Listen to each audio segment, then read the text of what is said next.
महाराज हरिश्चंद्र पानी भरने नदी पहुंच गए। नदी पे एक विद्वान ये बता रहा है कि हरिश्चंद्र ने जो पानी भरा वो गंगा जी से नहीं भरा, बल्कि एक बारुड़ी नाम की नदी से इन्होंने जल भरा। क्योंकि ये गंगा जी जो थी ये हरिश्चंद्र के 13 पीढ़ी के बाद में आई है। तो उस नदी से इन्होंने जल तो भर लिया, लेकिन शरीर में शक्ति नहीं थी जो उठा के सर पे भी रख लेते घड़ा को। बैठे बैठे सोच रहे इतना भी नहीं है जो घड़ा को सर पे भी रख लूं। अकस्मात इनकी पत्नी ही आ गई वहां पानी भरने उसी जगह उसी समय। जैसे पत्नी को देखा तो हरिश्चंद्र के दिल में तसल्ली आई, चलो हर मुसीबत में हमारी पत्नी आई और आज भी आ गई, अब तो हमारा घड़ा जरूर उठ जाएगा। मेरी रानी थोड़ा सारा लगाएगी तो घड़ा उठ जाएगा और बढ़िया भोजन मिल जाएगा। लेकिन पत्नी पास में भी नहीं गई, दूर खड़ी हो गई और दूर से ही पूछने लगी, महाराज तुम तो बड़े कमजोर हो गए, क्या आपको भोजन नहीं मिलता? हरिश्चंद्र कहने लगे, रानी तारा सुख का भोजन और सुख की नींद तो उसी दिन छूट गई, हम काशी में बिक गए। देख रही हो मेरे शरीर में शक्ति नहीं है तारा, एक काम करोगी हमारा? क्या? तो आंखों ही आंखों में हरिश्चंद्र अपनी पत्नी को इशारा करते, तारा कि प्यारी उठवाई दे, बोले और रनिया उठवाई दे गगरिया जलती।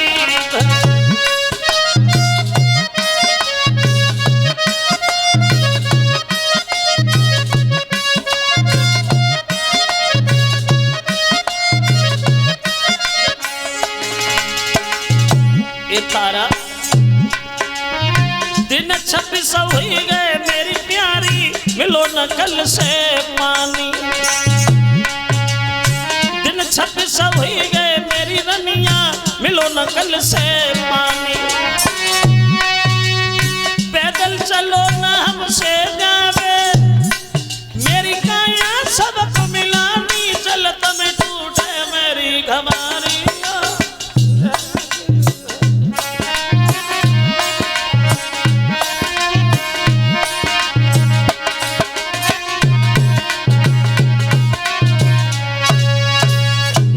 सा सहारा लगा दो तारा, जो ये हमारा घड़ा उठ जाए, तुम्हारा एहसान होगा, मेरा काम हो जाएगा, घड़ा उठवा दो तारा। तारा ने सुना तो तारा पीछे हट गई, बोली महाराज घड़ा उठवा दो। अरे उठवा दो, हम तो आपके घड़ा को छुएंगे भी नहीं। मतलब अगर हमने आपका घड़ा छुआ तो मेरा धर्म नष्ट होगा, ये काम मुझसे नहीं होगा क्या? हरिश्चंद्र कहने लगे, तारा क्या तुम हमारी पत्नी नहीं हो? सुख और दुख में साथ निभाने की कसम नहीं खाई तुमने? बोले वो तो ठीक है, लेकिन हम घड़ा नहीं उठवाएंगे महाराज। हाँ एक उपाय बता रहे, अगर उस पे तुम चलो तो ताकत ज्यादा नहीं लगेगी। मतलब ये है, सुनो ना मतलब। बोली कि तुम्हें देवियां कया काली बताई है, मैं घोषिला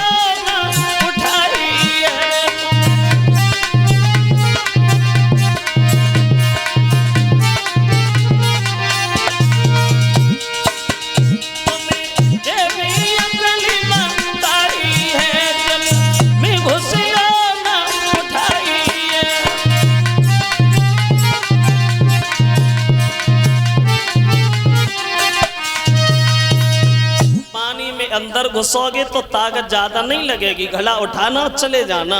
अपना घड़ा उठाया, तारा निकल गई, हरिश्चंद्र बैठी के बैठी रहे। सोचे लगे बारे परमात्मा के, अब वही पत्नी है जो एक दिन हमारे कहने से बिक गई, आज घड़ा भी नहीं उठवाया। फिर सोचा तब इसका मतलब था हम इसके पति थे, अब कोई मतलब तो है नहीं, इसलिए घड़ा भी नहीं उठवाया। और ये बात भी सच है, जगत में मतलब को व्यवहार, बिना मतलब का कोई नहीं। पुत्र कमाई करके धन लावे तो माता करती प्यार, और पिता कहे जे पूत सपूता अक्लमंद होशियार। जगत में मतलब को व्यवहार। एक कवि कहता है सब अपने ही चक्कर में, कोई किसी के चक्कर में नहीं। वबा के चक्कर में है तो वबा के चक्कर में है, कोई बीमारी के, कोई अधिकारी के, कोई रखवारी के, कोई घरवारी के, कोई मतलब सारी के चक्कर में है। यानी पहले सब चक्कर में। अगर कोई गांव के ज्यादा चक्कर काट रहे है समझ लो कब ना कब चक्कर में है।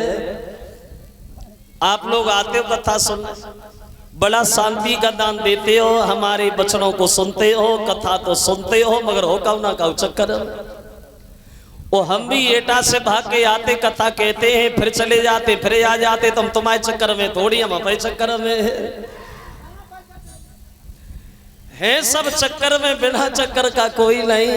एक कवि ये कहता है, किसी भी घर में घुस के देखो तो नर नारी फंसे ही चक्कर में, वो सब एक दूजे के चक्कर में दुनियादारी है।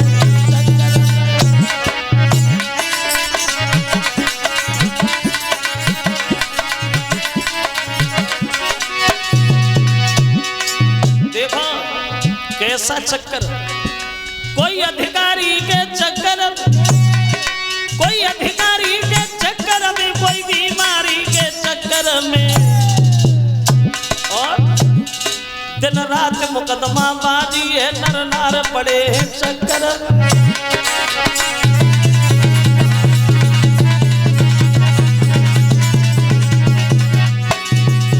और सुनिए, माँ बेटा से प्रेम करे, माँ बेटा से प्यार करे, पर करे प्यार कब चक्कर में। और पत्नी पति की सेवा करती पर घूमे बना,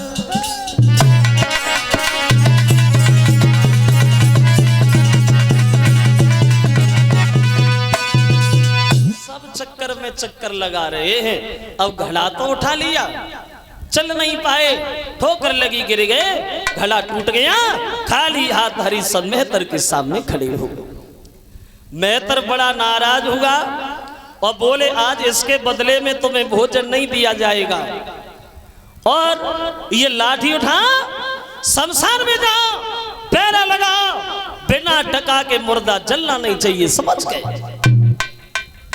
अब हरिश्चंद्र मरघट में पैरा लगाने लगे हैं। और अब आप देखते तारा के पास, जहां तारा रोहितास रह रहे वहां एक दिन ब्राह्मण नाराज हो गया तारा से और बोला, तारा इधर आ, तेरा लड़का इतना बेसहारा बन गया है जो 2 पैसे का काम नहीं करता, सुबह से शाम तक बच्चों में खेलने के अलावा काम नहीं उसका, पूजा करने को बैठा हूं, दोपहर हो गया, क्या मैं पूजा शाम को करूंगा? उससे कहो ना, अरे बाग में जाए फूल तोड़ लाए। देखिए वेद का विधान चला रोहितास बगीचा। देखिए कि मात की बातन में ले डलिया हाथन में, कुमरी चलो रोहितास।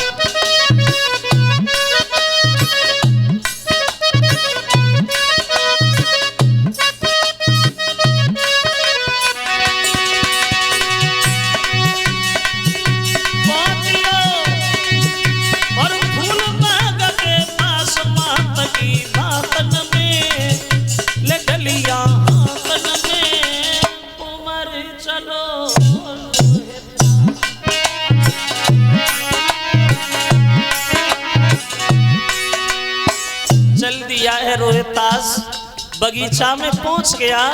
क्या देखा रोहितास ने? बाग में फूल एक खिला हुआ, एक बड़ा सुंदर फूल खिला है। मन में सोचा चलो इसे तोड़ते हैं तो गुरुजी खुश हो जाएंगे। आगे बढ़ गया, लेकिन विश्वामित्र ने देखा आ गए, हम आ गए, अब सर्प बन गए, फुलवारी में छुप गए। फूल एक खिला हुआ, सियर छुपा हुआ, लागी है मन में बारी आस। पहुंचियो फूल बाग के पास, माता की बातन में ले डलिया हाथन में, कुंवर चलो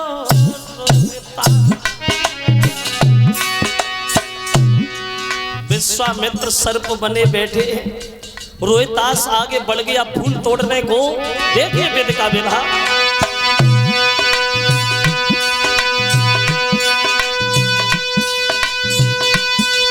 अब फूल तोड़ने रोहित जब आगे हाथ बढ़ाओ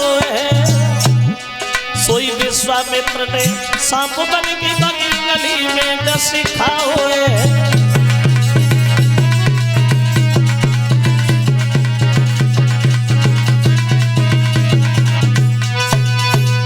जैसे ही हाथ आगे किया विश्वामित्र ने सर्प बन करके रोहितास की उंगली में डस लिया।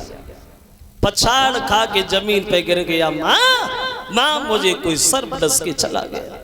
तड़प रहा है रोहितास बगीचा में, तारा भोजन बना रही है। खबर मिली तो तारा भागी, लेकिन ब्राह्मण खड़ा हो गया। तारा भोजन अधूरा छोड़ दिया, कहां जा रही हो? कहने लगी महाराज मेरे बच्चे को कोई सर्प डस गया, मैं अपने बच्चे के पास जा रही। ब्राह्मण बोला डसी तो गया है मर थोड़ी गया है, पहले भोजन बना उसके बाद जाओ। भोजन बनाया, भोजन बना के फिर दोनों हाथ जोड़े, बोली महाराज अब मैं जाऊं? बोले अभी नहीं, भगवान का भोग भी तुझे लगाना उसके बाद जाओ। भोग लगाने लगी, रोती जा रही है, भोग लगाती जा रही है। तुलसीदास कहते हैं कि पराधीन सपने सुख नाई। भोग लगाया, दोनों हाथ जोड़ के बोली प्रभु अब मैं जाऊं, मुझे जाने दीजिए, मेरा लड़का अकेला पड़ा होगा, मुझे रोको नहीं, जाने दो। ब्राह्मण चिल्ला लगा जा जा, मर गया हो तो यहाँ उठा के मल्लाना वहीं फेंकिया ना। हजारों बातों में लगा रहा। तारा भागी, क्या देखा रोहितास जमीन पे खड़ा है, एकदम से गोद उठा लिया पुत्र रोहितास। क्या हुआ? आंखें खोलो। तो रोहितास कहने लगे मैया मुझे कोई सर्प डस के चला गया, अब मेरी जिंदगी ज्यादा देर की नहीं है माँ, लेकिन तू रोना नहीं मैया। तो तारा रोने लगी, बोली बेटा मैं रो नहीं तो मैं अब करूं क्या, तेरे अलावा मेरा है ही कौन रोहितास। आंखें खोलो, बोली बेटा जा दुखिया मैया को और तुम गिर पे छोड़ी जाते हो, और धर्म के मल्ला बन करके नैया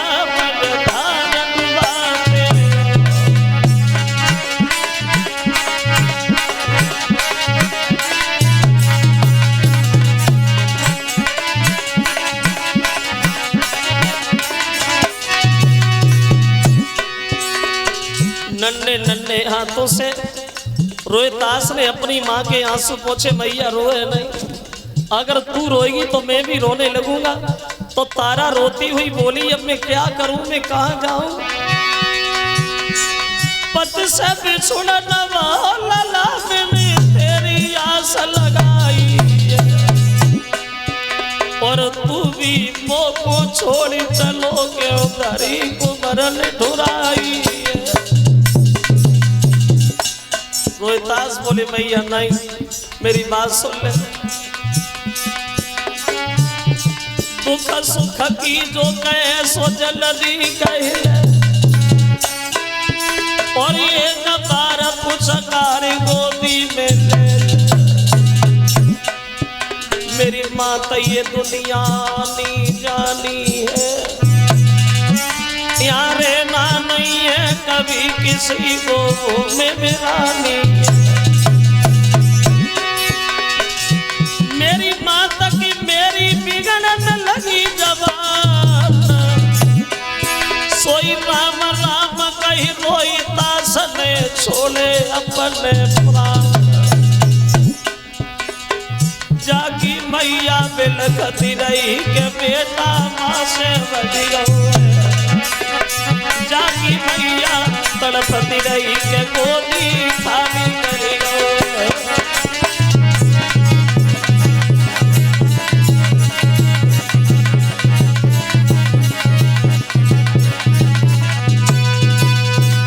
खत्म हो गया रोहितास अपनी माँ की गोदी में। भक्तों